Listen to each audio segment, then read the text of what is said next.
ગુરુદેવ કે ચિંતા ન કરતી. મેં ગુરુદેવ મને પચખાણ આપી દો મારા આજીવન. ગુરુદેવે કીધું જા, તને મારા અંતરના આશીર્વાદ છે, તારા તપમાં કોઈ દિવસ વાંધો નહીં આવે, તારું તપ અખંડ રહેશે. આ ગુરુદેવ મને કાયમને માટે ગુરુદેવના મને આશીર્વાદ છે. તપ સમ્રાટ ગુરુદેવના છે ને છે. જય જીનેન્દ્ર, જય ગુરુદેવ. ગુરુદેવ સદા સહાય હતે. ગુજરાત ડાયરીઝનો જે 5th એપિસોડ અમે અપલોડ કર્યો હતો ડ્યુરિંગ દિવાળી, તો એના અંદર અમે સાંજના તરુલતાબાઈ સ્વામી સાથે અન્ય વાર્તાલાપ થઈ હતી અને એના અંદર જ એમને એક એવા તપસ્વી સ્વામીની વાત કરી, મા સતીજીની, જેમને પૂજ્ય ગુરુદેવ પાસેથી આજીવન તપના પચખાણ લીધા છે. તો એ જો હું એ ફૂટેજ નાખું છું અને એ જ મા સતીજીનો અમે પોડકાસ્ટ પણ લીધો જ. તો આ એપિસોડ બહુ જ સ્પેશિયલ છે. તો ચાલો આપણે આજના પોડકાસ્ટની શરૂઆત કરીએ. પહેલાં એવું ફૂટેજ નાખું છું. જય જીનેન્દ્ર, જય ગુરુદેવ. અને પાછા બધાને તપસ્વી બનાવે. આજે પેલા અમારા વનિતાભાઈ સ્વામી છે ને, એને ગુરુદેવને ખબર પડી ગુરુદેવ મળે ટાઈમ નથી, તો ગુરુદેવ પાસે શું કહે છે કે હું જ્યાં સુધી જીવું ને ત્યાં સુધી ઉપવાસ ઉપર એકાદ મારે પાડું નહીં, ત્યાં મને પછાણ આપું જિંદગી બધા. અચ્છા, હા, એક ઉપવાસ જ એકાદ તમે મને પછાણ આપી દે, હું જીવું ત્યાં સુધી પછાણ આપી દીધા. તો આજે પણ છે એક હા, એક ઉપર જિંદગી બધાની એક ઉપર એકાદ પાડું જ નહીં. કેવા સાધ્વીજી છે, હજી છે. અને ક્યાં સ્વામી? એમનું નામ શું કીધું સ્વામી? એમનું નામ શું કીધું? સ્વામી ક્યાં છે? જવાબ તો એને મળું. અમુક વસ્તુ મને નથી ખબર હજી. તમે કહો ચોમાસું તમે કે બધા પેલા જશો ને એનું હમણાં રેસકોર્સ પાર્ક છે. રેસકોર્સ પાર્ક કે રોયલ પાર્ક? Racecourse park. ના, રેસકોર્સ પાર્ક. એક મિનિટ, સુમતીભાઈ સ્વામીના ગ્રુપને ખબર હશે? હા, વનિતાભાઈ સ્વામી અને એના ગ્રુપમાં નથી આવ્યું. નહીં પણ એને ખબર તો હશે. વનિતા સ્વામી કોની પાસેથી દીક્ષા લીધી હતી? આ પાસે નીલમભાઈ પસાની પાસે. નહીં પણ દીક્ષા તો પોતે આપી હોય આ પણ આપણા ગ્રુપમાં ને પૂર્ણી કોણ? નીલમ અમારા નીલમભાઈ મુક્ત નીલમ પરિવાર અમારો. ઉત્તર નીલમ પરિવાર. સમજી ગઈ. જય એટલી આગળ. બહુ વધારે જવાનું તો મળી સાથે. જય જીનેન્દ્ર, જય ગુરુદેવ. ગુરુ સિદ્ધિ પોડકાસ્ટના નવા એપિસોડમાં આપ સૌનું સ્વાગત છે. ગુરુ સિદ્ધિ પોડકાસ્ટ એક ઇનિશિયેટિવ છે તપ સમ્રાટ પૂજ્ય ગુરુદેવ શ્રી રતિલાલજી મહારાજ સાહેબની લાઈફ જર્નીનું આર્કાઇવ બનાવવાની. તો આ ઇનિશિયેટિવમાં આજે એક નવું કોન્ટ્રીબ્યુશન આવ્યું છે બાય વનિતાભાઈ મા સતીજી, જે પ્રખ્યાત છે સતીજીના નામથી. તો આજે આપણે એમના મુખેથી સાંભળીએ ગુરુદેવ સાથે ગુરુદેવના થયેલા અન્ય અનુભવો. તો ચાલો આપણે આજના પોડકાસ્ટની શરૂઆત કરીએ. તો સ્વામી, તમને પૂજ્ય ગુરુદેવ રતિલાલજી મહારાજ સાથે થયેલા અન્ય અનુભવોની વાત મને જાણવી છે અને અન્ય ગુરુભક્તોને પણ જાણવી છે. તો એ વિષયમાં પ્લીઝ કંઈક જણાવો અમને. જ્યારે 63ની સાલમાં ગુરુદેવ ચોમાસું હતા જુનાગઢ, ત્યારે તપ સમ્રાટ આગળ હું અભ્યાસ કરતી હતી. એક જ ચાતુર્માસની અંદર ગુરુદેવને જુનાગઢમાં અમે 2 વૈરાગી બહેનો હતા.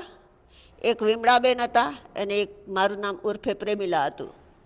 તો ગુરુદેવ અમને ભણાવતા હતા. અમે પાઠ લેવા ગુરુદેવ આગળ જઈએ. એક ચતુર્માસની અંદર ઉત્તરાધ્ય અને સુખ વિભાગ 2 આગમ કંઠસ્થ કર્યા. ગુરુદેવે 1 મહિનો સુધી હંમેશા ત્યારે મૌન રાખતા. આસો સુદ પૂનમથી કારતક સુદ પૂનમ. તપ સમ્રાટ ગુરુદેવે કીધું તમે 2 વૈરાગી છો, હું તમને પાઠ માટે જ છુટ્ટી રાખીશ, બાકી કોઈ સાથે બોલવાની છુટ્ટી નહીં રાખું. અમને ભણવાની ખૂબ જ ધગસ હતી. ત્યારે ગુરુદેવે કહ્યું કે પ્રેમિલા, તું મને ગુરુ રૂપે સ્વીકાર, હું તારી જવાબદારી લઉં છું, તને કાંઈ નહીં થાય. પણ મેં કહ્યું ગુરુદેવ, આપની પાસે તો હું દીક્ષા લઉં ખરી, પણ મને કોઈ સ્વામીનો તો પરિચય નથી, હું ક્યાં જાઉં? પછી કોઈ સ્વામીની જવાબદારી આપણે એની પાસે રહીએ અને ન ફાવ્યું તો ગુરુદેવ કે હું તારો જામીન પડીશ. અને અમે ગુરુદેવ પાસે જ્યારે 67ની સાલમાં 29/5/67 જુનાગઢ મુકામે ગુરુદેવને અમે દીક્ષા માટે કહ્યું, ગુરુદેવ મારે દીક્ષા તો લેવી જ છે આપની પાસે, પણ મારા ગુરુની કોણ? તો કે હું તને બતાવીશ. અને અમે અમરાપુર સરલાબાઈ સ્વામીની દીક્ષા થઈ ત્યારે અમે ત્યાં ગયા અને ત્યાં સાહેબજી લીલમભાઈ સ્વામી પધાર્યા હતા. હા, અને ગુરુદેવ લીલમભાઈ સ્વામી ત્યાં પધાર્યા હતા. મને કે આ તારા ગુરુને. ઠીક છે ભલે. અને 29/5/67 અમારી દીક્ષા જુનાગઢ મુકામે જ થઈ. ગુરુદેવ પધાર્યા, મા સતીજી પધાર્યા, પૂજ્યવાળા મુક્તાબાઈ મા સતીજી પધાર્યા. ત્યારે થાણા બહુ નહોતા, 7 શિષ્ય હતા અને હું 8મા નંબરની શિષ્યા તરીકે ગુરુદેવ પાસે દીક્ષા થઈ. હસમુખ મુનિ પણ સાથે હતા દીક્ષામાં, અને ગુરુદેવે પાઠ ભણાવ્યો. અને ત્યાર પછી ગુરુદેવ સાથે વિહાર કરતાં કરતાં 3 ચોમાસા પહેલાં સૌરાષ્ટ્રમાં કર્યા. એક ખાંભા કર્યું, એક વેરાવળ કર્યું અને એક ગોંડલ કર્યું. પછી ગુરુદેવે કહ્યું કે હવે તમને વિદ્યાપીઠમાં ભણવા લઈ જવાના છે, અને 5 વર્ષ અમને શ્રમણા વિદ્યાપીઠમાં અભ્યાસ કરાવ્યો. 5 વર્ષનો અભ્યાસ કરાવ્યા પછી ગુરુદેવે કહ્યું હવે ચાલો સૌરાષ્ટ્રમાં, અને સાથે વડિયા ચોમાસું કર્યું 74માં. 70, 71, 72, 73 ને 74 ત્યાં રહ્યા 5 વર્ષ વિદ્યાપીઠમાં. ત્યાર પછી વડિયામાં ચોમાસું કર્યું સાથે. વડિયામાં ચોમાસું કર્યા પછી પાછું એક બીજું ત્યાં કર્યું, સૌરાષ્ટ્રમાં જ કર્યું, અને બિલખા કર્યું. ત્યાર પછી ગુરુદેવે કહ્યું કે હવે તમને સાવરકુંડલાની અંદર દીક્ષા થઈ પૂર્ણાબાઈ મા સતીજી આદિ 6 બહેનોની. પછી ગુરુદેવે કહ્યું કે તમે હવે મારે તમને વિચરાવવા છે, ભારતભરમાં વિચરાવવા છે. એટલે અમને ત્યાંથી વિહાર કરાવ્યો. 9 થાણા નીકળ્યા. સન્મતીબાઈ સ્વામી 3 થાણા, હું મારા બેન અને એમના શિષ્યા 3 થાણા, અને સુમતીબાઈ સ્વામી, અમિતાબાઈ સ્વામી અને સ્મિતાબાઈ એમ 9 થાણામાં નીકળ્યા. અને વિહાર કરતાં કરતાં કરતાં ખંભાત થઈને ઇન્દોર ગયા. અને ઇન્દોરથી અમે 6 થાણા નાગપુર ચોમાસું ગયા. સુમતીબાઈ સ્વામી 3 અને અમે 3 નાગપુર ચોમાસું કર્યું. ગુરુદેવ કહે કે હવે તમારે દિલ્હી જવાનું છે. દિલ્હી ચાતુર્માસ કર્યો, અને દિલ્હી ચાતુર્માસ 6 થાણાએ કર્યું, અને 3 થાણા ઇન્દોર રોકાયા હતા. અને 6 થાણા દિલ્હી ગયા. અને ગુરુદેવે કહ્યું કે હવે તમે બોમ્બે આવો. દિલ્હીથી બોમ્બે 1400-1500 કિલોમીટરનો વિહાર 4 મહિનાની અંદર અમે કેટલાય વર્ષ સુધી કર્યો. બોમ્બે ગયા, અને બોમ્બે ત્યાં ગુરુદેવે દીક્ષા કરી. અને દીક્ષા કરી ત્યારે હંસા અને મોદીની દીક્ષા અમારા બેનની શિષ્યા તરીકે બનાવ્યા.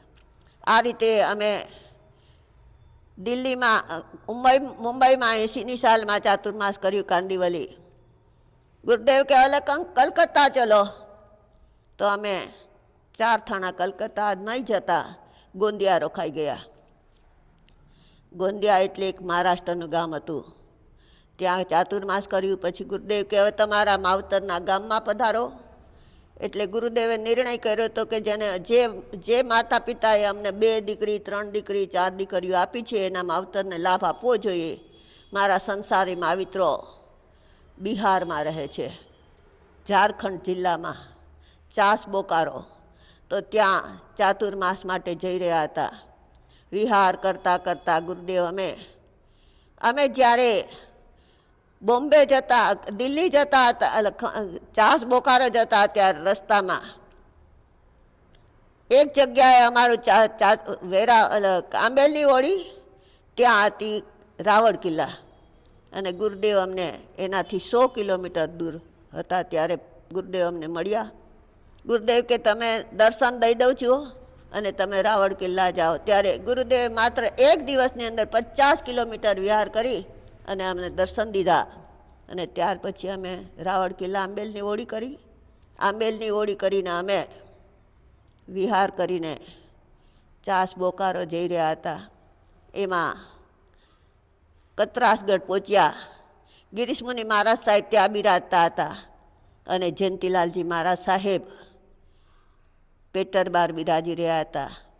ગિરીશ મુનિ પાસેથી વિદાય લીધી, અને ચાસ બોકારો જવા માટે પહેલી જ વાર જઈ રહ્યા હતા. અને 20 કિલોમીટરનો વિહાર હતો.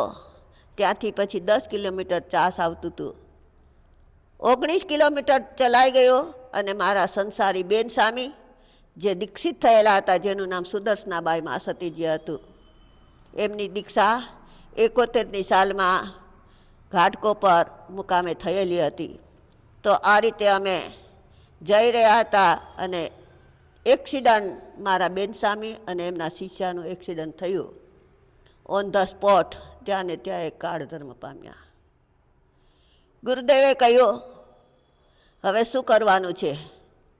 મેં કીધું, હવે શું કરવાનું, હું એકલી તો કેમ રહી શકીશ.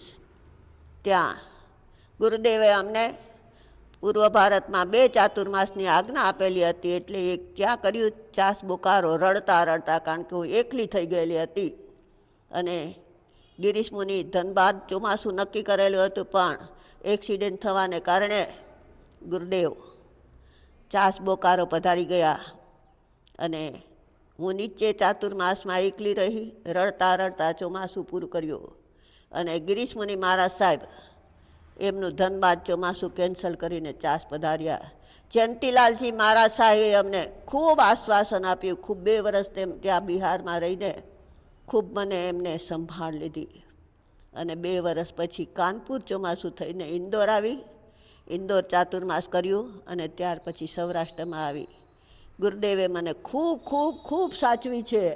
અને જ્યારે જ્યારે તકલીફ પડી છે ત્યારે ગુરુદેવે મને એટલું બધું આશ્વાસન આપ્યું છે, એટલી સંભાળ રાખી છે કે ત્યાર પછી મેં જ્યારે 81ની સાલમાં વર્ષી તપ ચાલુ કર્યો હતો, ત્યાર પછી ચાલુ બેન સામેનું એક્સિડન્ટ થયું. એટલે મેં આજીવન વર્ષી તપ ચાલુ રાખવાની પ્રતિજ્ઞા લીધી. અને 81થી આજ સુધી મારું તપ ચાલુ જ છે. તપ ફેરવતી રહું છું, પણ હમણાં છેલ્લા 10 વર્ષમાં મેં તપ સ્થિર કરી નાખ્યું છે. 2 ઉપવાસ 1 આસણું, 3 ઉપવાસને પારણે 3 ઉપવાસ, 1 ઉપવાસ 1 આસણું, 2 ઉપવાસ 1 આસણું, 3 ઉપવાસ, એમ 9 દિવસનું તપ. એમ કરતાં કરતાં 6ઠનો વર્ષી તપ, 8મનો વર્ષી તપ, ખૂબ તપસા જીવનમાં એ જ નિર્ણય લીધો છે કે આ 2 તો ચાલ્યા ગયા, પણ મારું જીવન ગુરુદેવ કે ચિંતા ન કરતી. મેં ગુરુદેવ મને પચખાણ આપી દો મારા આ જીવન. ગુરુદેવે કીધું, જા તને મારા અંતરના આશીર્વાદ છે, તારા તપમાં કોઈ દિવસ વાંધો નહીં આવે, તારું તપ અખંડ રહેશે. આ ગુરુદેવ મને કાયમને માટે ગુરુદેવના મને આશીર્વાદ છે. તપ સમ્રાટ ગુરુદેવના છે ને છે. જયંત મુનિના પણ પૂર્વ ભારતમાં એક્સિડન્ટ થયું ત્યારે એને 2 વર્ષ મને સંભાળી, એના પણ આશીર્વાદ. ગિરીશ મુનિએ તો મને ખૂબ સાચવેલી છે, દુઃખમાં ભાગ આપ્યો છે, એટલે એનું પણ ખૂબ મારા ઉપર છે. આમ તપ સમ્રાટ ગુરુદેવનો તો જેટલો માનું એટલો મારા ઉપર ઉપકાર છે. અને ગુરુદેવ જ્યારે કે ત્યારે અમને સાથ સહકાર આપી અને એમને અમારા બધા જ સાધ્વીજીઓને વચ્ચે ખૂબ મને સંભાળ રાખી છે. સાહેબજી લીલમભાઈ સ્વામીને પણ મારે ઉપર એટલી બધી શ્રદ્ધા છે મને. અને જેને ગુરુદેવના હૃદયમાં અને મહાસતીજીના હૃદયમાં જેમનું સ્થાન હોય એનું જીવન ધન્યાતિ ધન્ય બની જાય. આજ આટલા વર્ષો થયા, 58 વર્ષ દીક્ષા પર્યાય થઈ છે અને 44 વર્ષની તપસ્યા ચાલુ છે ને આ જીવન તપ કરે છે. તપ સમ્રાટ ગુરુદેવ કાયમને માટે અમને સહાયરૂપ છે ને અમારા પર અંતરિક્ષથી પણ એમના આશીર્વાદ મળે છે. ધન્ય છે ગુરુદેવ આપને કે અમારા જીવનની અંદર આપના ઉપકાર કદી નહીં ભૂલીએ. સ્વામી, ખૂબ ખૂબ આભાર માનું છું. અને જે આ જીવન અખંડ તપ છે, ગુરુદેવના આશીર્વાદ, ગુરુદેવના આશીર્વાદ, એટલે ફૂલ હર્ષ એ વસ્તુમાં. ગુરુદેવે કીધું તને કોઈ દી નહીં વાંધો આવવા દો. એ તો ગુરુ ભક્તોને તો ઓલવેઝ, અને ઇવન સાધુજીઓને પણ હજી પણ જેટલા સહાય થાય છે એટલું આભાર માનીએ છીએ ગુરુદેવનું. લોકો તો કહે છે કે તમારા જેવડું તપ કોઈનામાં નથી, કારણ કે 2 ઉપવાસ ઉપર એકાસણું સિવાય કંઈ નહીં.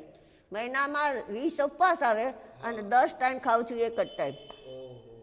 આજે 1 ટાઈમનું ખાવાનું આપણાથી તપ ન થાય તો non stop for so many years આમનું તપ ચાલુ છે અને હજી ચાલુ આ જીવન. હેટ્સ ઓફ છે સ્વામી, હેટ્સ ઓફ છે. તમારા સમય માટે હું ખૂબ આભાર માનું છું. અને સ્વામીનો ગોચરીનો સમય છે એટલે આપણે બહુ હેરાન નહીં કરીએ. થેન્ક યુ સો મચ સ્વામી. જય જીનેન્દ્ર, જય ગુરુદેવ.